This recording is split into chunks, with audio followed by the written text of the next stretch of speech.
Be ready. 5 seconds.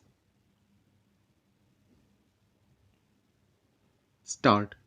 Mr. Vice Chairman, sir, by moving this bill for consideration, my honorable friend has raised a very important question affecting public life. There could be absolutely no matter of doubt that the corruption in public life has become rampant. As a result of this, people in public life have become great suspects.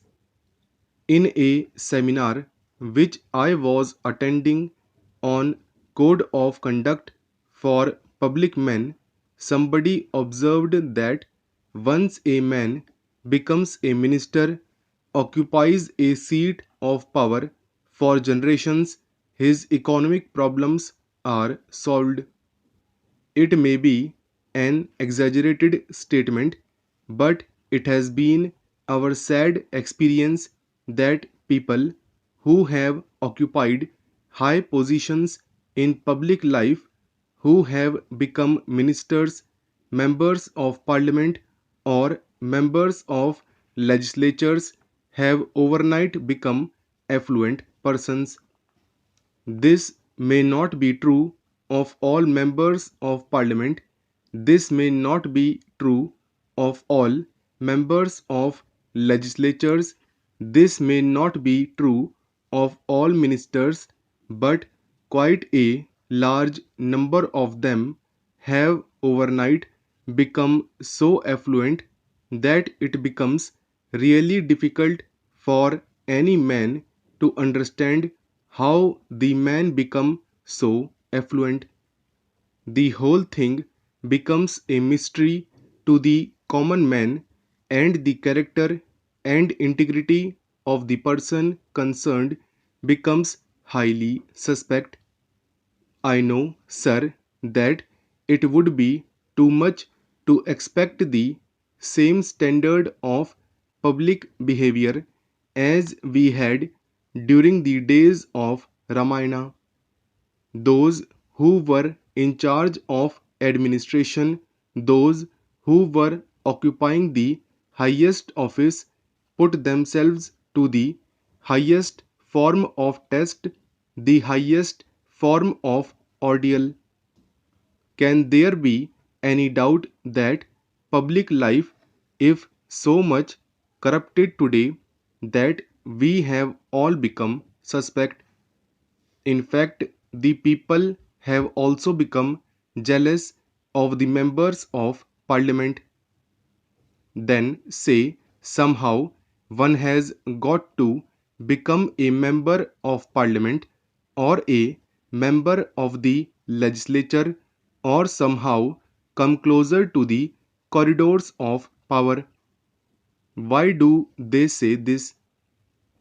Because they see the sudden change in the outlook, the behavior, the kind of living of a particular individual. But, sir, the solution in this problem of corruption in public life may not be like instant coffee. The solution may be very difficult. In fact, this was pointed out by the Santhanam committee itself. In its report, it made certain recommendations that a certain code of conduct should be there, and that shall be a solution to end corruption in public life. What has actually troubled us is the variance between precept and practice in this country. When we discuss philosophy, we rise to Himalayan heights, and when it is a question of personal life, we go to the abysmal depth of the Arabian Sea.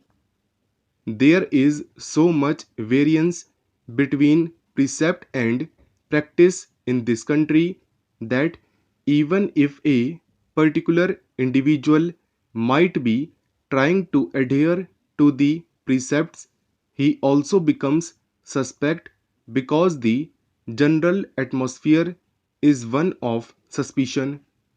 In that context, sir, I feel that something has got to be done to restore the confidence of the people in the members of parliament, in the members of legislatures, and in the ministers.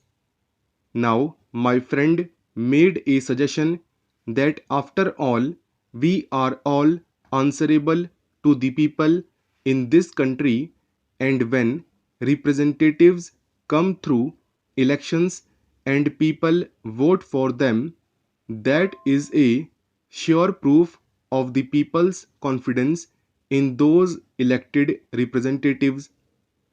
I would respectfully differ from my friend on this kind of a diagnosis or analysis of the problem that electorally everything can be solved. The problem of human character, human integrity, human behavior, morality cannot be solved by an electoral process. There have been men in the world who are of great moral stature, men of great character and integrity, but they never won an election. Are we not aware of Mr. Rajagopalachari, who was a man of great character and integrity? Nothing can be said against him. He was a man of high moral stature, but he never won an election. He was also defeated in an election. Let us not try to beguile ourselves by saying that by our being electorally established, our character is established, our integrity is established, our moral standard is established.